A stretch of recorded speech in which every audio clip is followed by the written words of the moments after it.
अब हम बात करने जा रहे हैं टाइप्स ऑफ एंगल्स की। सो पहले है कॉम्प्लीमेंट्री एंगल्स। तो कॉम्प्लीमेंट्री एंगल्स क्या होता है, जैसे मैं आपको सबसे पहले दिखाता हूँ कि कॉम्प्लीमेंट्री एंगल्स दिखने में कैसी होती है।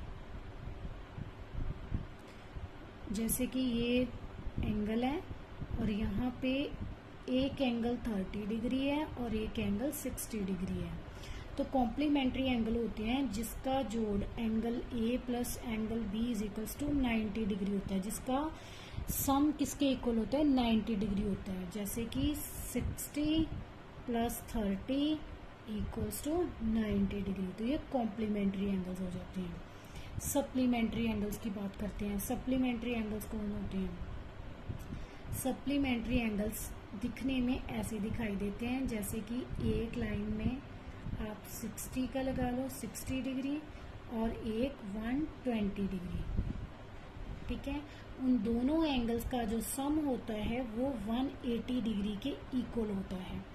जैसे कि 120 degree plus 60 degree equals to 180 degree. तो ये ध्यान रखना है, सप्लीमेंट्री में स्ट्रेट लाइन पे बनने वाले दो एंगल होते हैं और जो कॉम्प्लीमेंट्री होते हैं उनका जो 90 डिग्री होता है। इसको याद कैसे रखना है हम दोनों को, क्योंकि बच्चे ज़्यादातर इस दोनों में कंफ्यूज हो जाते हैं।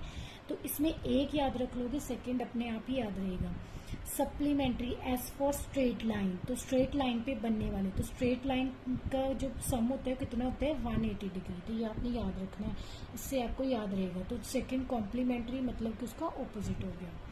एडजेसेंट एंगल्स कौन से होते हैं? एडजेसेंट एंगल्स होते हैं जो एक ही लाइन पर बनने वाले